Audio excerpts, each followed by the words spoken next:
Hey y'all, it's Bear, and today I'm here to do a recommendations video for you.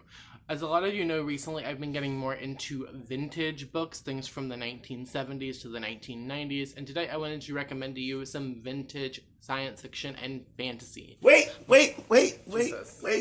You said vintage science fiction and fantasy. That's what I like. I like vintage science fiction and fantasy. I'm going to talk. Because a lot of you have been asking for Will to come back, is going to recommend some of their favorite books. He's very excited to show you. They, he, yeah. Will. Yeah. Yeah, you. That's me. That's him. Huh? That's them. That's all of the above. So, Will has how many books to talk about today? 3. Okay. So, would you like to share with the class? Yes. The Duplicate by William Slater. The Cenotaph Road by Robert Vardaman. And House of Stairs, also by William Slater. Which one do I talk about first? You just told them your order. I did, didn't I? You did. I'm just really excited, okay? Because, they don't really let me come on here. That's bullshit. I ask you to do videos with me all the time. I'm like, do you want to be in the vlog? And you're like, no, not today. I ask you to do videos all the time. The Duplicate by William Slater. This book is amazing. I remember reading it and actually kind of being terrified.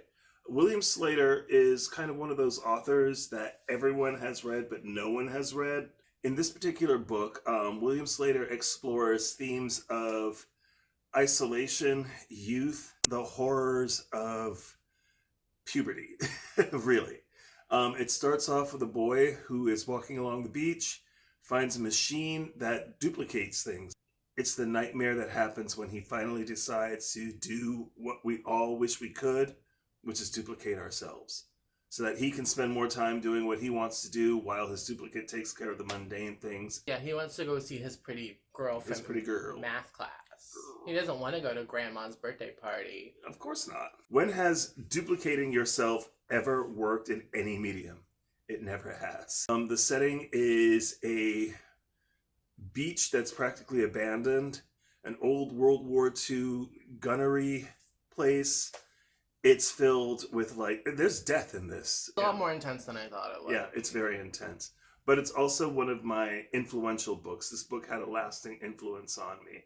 So it's The Duplicate by William Slater. Amazing. It's just got texture, it's got character.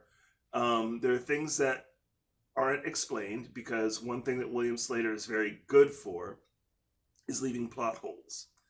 But the thing with William Slater plot holes is that they almost don't matter, because the point of his writing is to get a story across, to get an idea across. It's not for you to fall in love with these characters. It's not for you to identify with these characters. It's just, these people have a story to tell. These are the people who are telling it. This is the story that you get. It was fun. I had a lot of fun reading it. What was your favorite part of it? That's a spoiler. Well, let's not spoil it. Let's just say, what was the favorite feeling that you got from it? I really like the existential dread commentary, where it's like, I am you and you are me and we are who's the real version kind of thing. Like, who's the real duplicate? Who's the original? Like the Spider-Man meme? Yes, it was very much like, this is the Spider-Man meme, that's this book. The next book that I want to talk about is The Cenotaph Road by Robert Vardaman. Road is a brilliant fantasy novel. It has all of the standard tropes, a young beginning mage falls in love with someone, something happens to them, he decides that he can't be where he is, and he decides to go traveling. And along the way, he ends up meeting companions. Instead of it being science-based, where he's taking rockets or transportation tubes or anything like that to these other worlds, it's not. This series is powered by death. People travel between worlds by using cenotaphs. And if you're unfamiliar with the concept of a cenotaph, it's basically a grave that contains no essence of the person that it's dedicated to. Along the way, he meets his companion Krek, who is a humanoid, well, not humanoid, a giant human-sized spider. He married his beautiful, delicate Clon, and they had their mating, and Krek decided he didn't want to be eaten. Oh. So I wasn't expecting that part.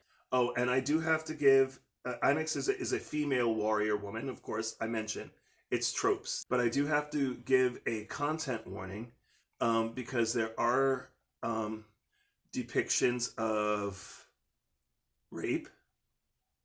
There are sexual situations, descriptions of genitalia. There are issues of dismemberment. Yes. I kind of want to read this now. The main villain is a mage named Claybor. And Claybor was so powerful that in order to defeat him, they had to split his body into multiple pieces. But every single piece of Claybor is a magical item. Like Exodia, the Forbidden One. Yes. From Yu-Gi-Oh! Yeah. That's Exodia. Oh my god, it's Exodia. Wow, I never picked that up. It's a journey on how Lan Martek grows as a wizard, and how he grows as a person, and how he grows closer to his companions, Onyx and Krek. So if you're going to recommend this one to, like, a fan of a particular fantasy series or something, like, if you think you would like this series, then you would probably like Cenotaph Road. There's nothing like it. It's too unique. It's too unique. As a person who loves fantasy, I can understand why this fell through the cracks. Because it's just fantastical enough while still retaining a very of this earth feel. Highly recommend it. It's worth your time. And it will give you a break from reading something that everyone else has read. House of Stairs. Another William Slater. This is even more lesser known than The Duplicate. This is terrifying. This is terrifying young adult. Technically, I don't even think it should fall into the category of young adults. No walls, no ceilings, no floor. It's nothing but stairs. Like those weird paintings. An Escher painting. Yeah. And a machine that dispenses food. Influences that I can think about. If you're a horror fan, then you would know The Cube. Harlan Ellison's I Have No Mouth, But I Must Scream. This is probably the most terrifying book that I've ever read from William Slater. The Duplicate is horrific. This is terrifying. Acquaint yourself with William Slater. Is another author that you might be familiar with that he reminds me of. And that's Alexander Keith. Wrote Escape from Witch Mountain, which became 2 Disney films, or actually 3, a really, really bad version starring The Rock. So those are my recommendations for obscure young adult writers that you may not have heard of. That are, like, specifically, like, science fiction-y fantasy. Science fiction-y fantasy. And are vintage. Very vintage. See, here's the thing. I just want to take a brief segue to talk about, like, vintage books, because I've been getting more into them lately. Like, yes, some of them are expensive, but I bought all 3 of these for you and didn't pay more than $5 for either one of them. Like, if you use thrift books, eBay, and, like, thrift stores, if you have them, that's where I've gotten all of my vintage books. And there are some gems out there. There are a lot of them. We just don't appreciate them anymore because we get so caught up on, like, the shiny new releases, which I have no room to talk about, but... Shiny new releases are fantastic and they're great, but here's something that I've noticed. They come in waves where basically almost everyone is writing the same story. That period, everybody was writing post-dystopian, teen novels. The Hunger Games came from that. Divergent, Pretties, Uglies, I Am Number 4. They all basically had the same kind of texture to them. Don't get me started on the Twilight knockoffs. I guess it was the beginnings of young adult where people were taking risks with what they were writing. And out of that period, we got A Wrinkle in Time. From there, Alexander Key with Witch Mountain. There's a whole fertile world out there that was written between 1960 and 1985, and I think it's well worth it to explore it. I do think we do have to acknowledge, though, the fact that so many different authors from different backgrounds and different marginalizations and stuff are now getting published and, like, finding their voices in publishing. New releases are starting to feel a lot more fresh than they were. And it's like, it's always going to be a work in progress, right? Because the publishing industry fucking sucks. But from like the Hunger Games dystopian Twilight-y era to now, I've seen a big improvement. So maybe we should do a video where I recommend you new releases later, not right now. See if we can crack Will and get Will into some young adult. It's your show. You can do my whole outro. No, I'm going to do my outro. Do you ever watch my outros? I've seen them. So, but this is my recommendation. Okay. And so this is my outro. Firstly, I want to tell you, I appreciate each and every one of you. I appreciate how you have caused Bear's channel to grow. I appreciate that you've welcomed me into this world and you find some interest in some of the things that I have to say because I talk a lot. But if you like what I had to say and you like this channel, please do Bear a favor.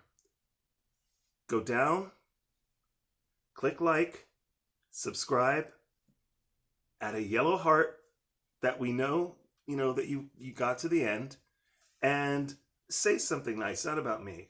Not for Bear, because Bear gets a lot of encouragement, but for somebody else who might be reading those comments. Encourage them. That's a nice comment question. Make them be nice to people. Just be nice. I tell Will every day, I'm like, oh, someone else commented asking when they were going to see you again. Oh, you got 4 comments asking when we were going to see you again. 4's a lot for me. Wait, do I do my snaps? No, you can do your snaps. All right. I have to go. Okay? Okay. Zoom! Right. Wait, do you want to do my snaps? Come back, zoom back. Wish. I don't do the snaps. I hope you have a wonderful, whatever it is, wherever you are. We will see you next time for another video. Thank you for watching. Pew, pew. Okay, cool. Bye. Are you gonna zoom me? I can't. I used all my energy on the first zoom. You already zoomed me. I zooming you out.